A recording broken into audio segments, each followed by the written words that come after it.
Smart Book of the quizzes cover Chapter 14, Leadership, and Chapter 15, Organizational Communication. You may work on the Smart Book as long as you need to earn 100%. You may take the quizzes as many times as you need to earn 100%. There will be an assignment negotiation. All Smart Book quizzes and assignments are due Sunday at 11:59 p.m. They are not accepted late. Be sure to complete and submit them before the due date.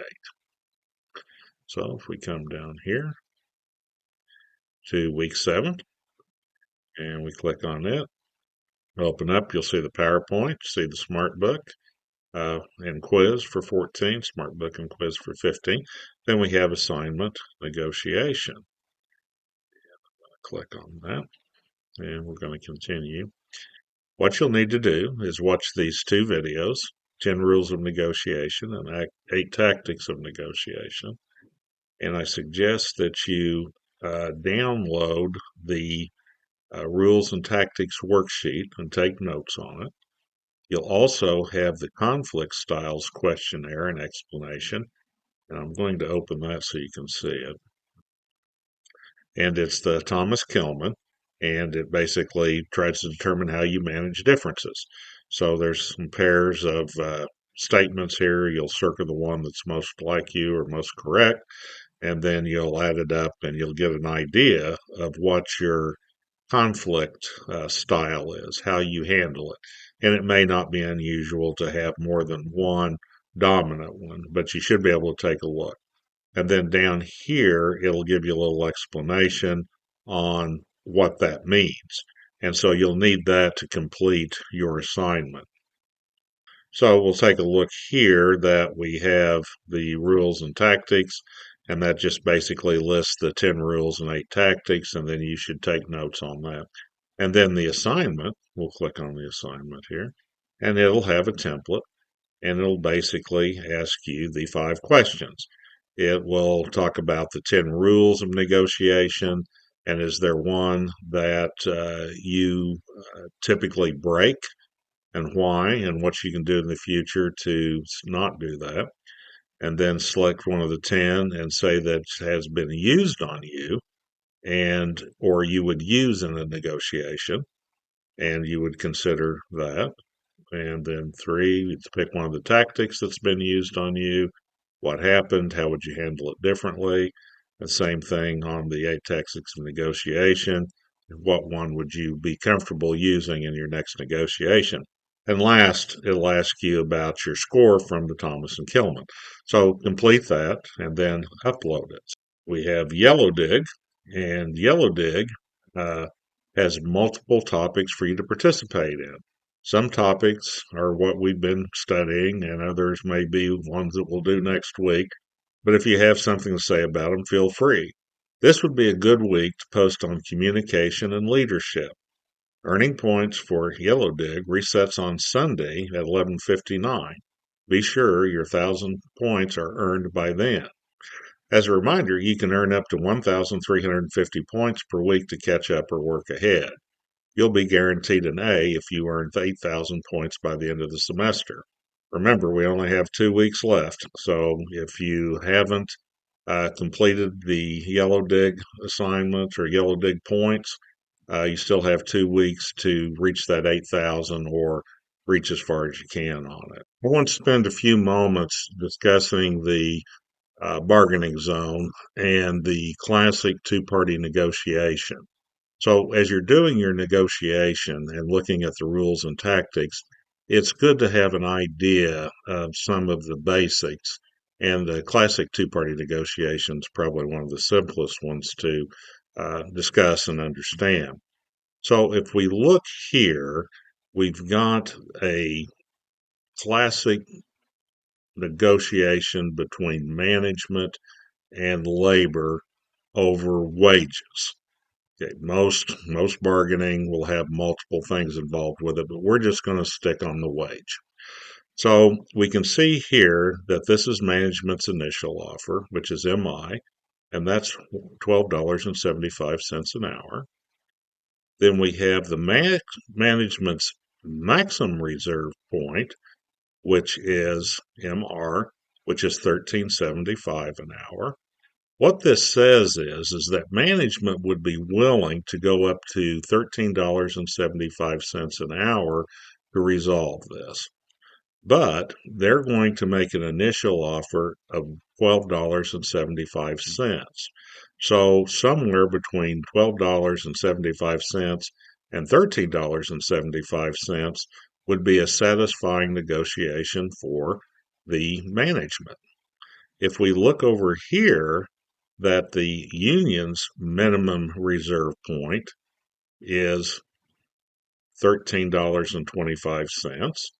That means that's what they would be satisfied if they got up to that.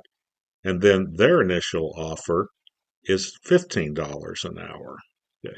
So what we can see here is that they're saying we want $15, but we'd be willing to accept two $13.25. Whereas manager says we're going to offer $12.75, but we'd be willing to go up to $13.75. Okay, of course, either side doesn't really know what these numbers are.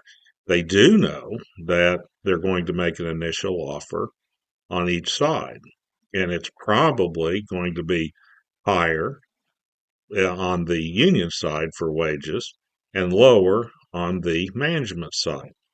This is what we call anchoring.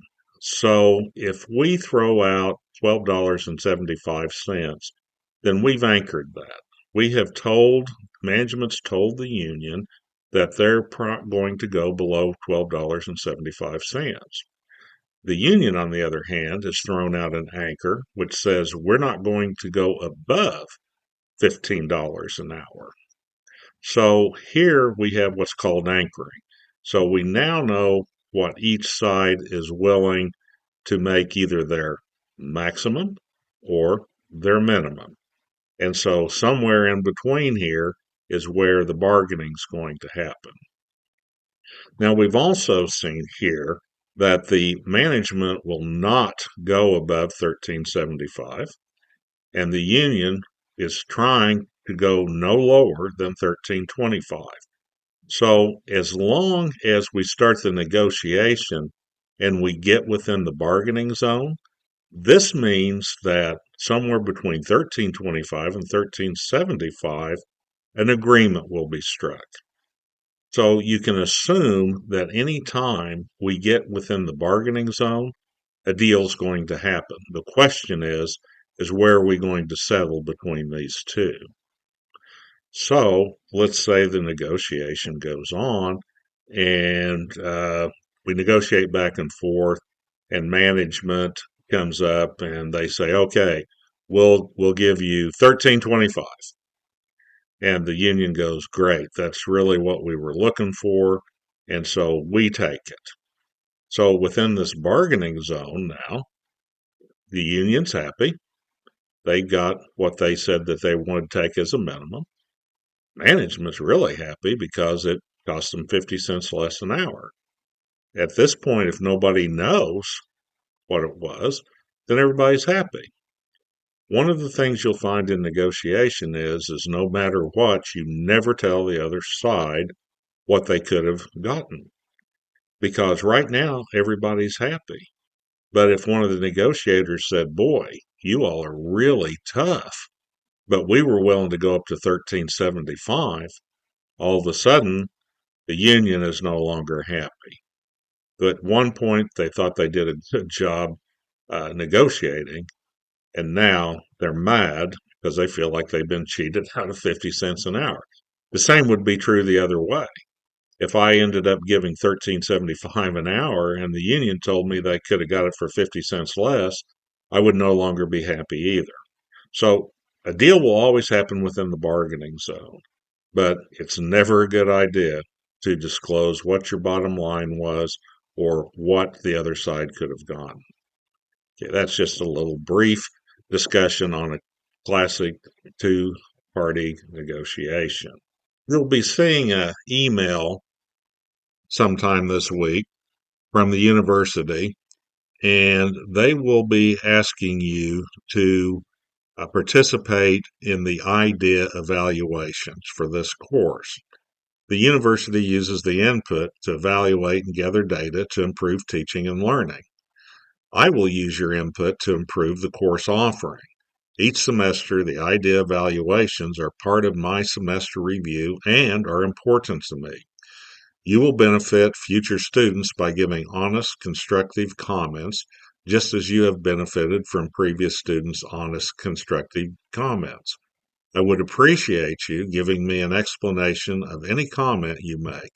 If you really like some aspect of the class, please comment on what specifically you like. Saying it's awesome is appreciated, but if I know why you felt that way, it is very helpful. The same thing goes if you didn't care for some aspect of the class. Instead of saying it was terrible or worthless, I'd really appreciate a little more information on why you felt that way, and so I can be better for my action plan for improvement. It's important to me, so as an incentive, I'll offer a bonus point for every 10% of class participation. If 10% of the class participates, everyone will get 1 bonus point. If 50% participates, everyone gets 5 bonus points. If 100% participates, then you'll get 10 bonus points. I will only be able to see the number of submissions. I will not be able to see the actual surveys until the semester is over. I will be able to see the aggregate totals of individual comments, but I won't be able to tie them to individual students. So take a few moments and fill out the IDEA evaluation. I'm going to open the 8-week agenda, and that way you can see the Smart Book and the quiz. But more importantly, you'll be able to access the final study guide, which will tell you the subjects that you'll be able to study that will be on the final. The comprehensive final sample questions will show you what the sample questions will look like. They're going to be mostly a overview or more of a uh, look at how the information ties together instead of a multiple choice definition type test. So if you click on that, you can look at 3 sample questions. You can take them as many times as you like, but it'll give you an idea. So generally, if we're looking at a topic, we're going to be looking at it as the whole topic and not just individual pieces like definitions. That's all I've got for instructor guidance this week. If you have any questions, you can contact me using messages on Blackboard or email me at myers-d@mssu.edu.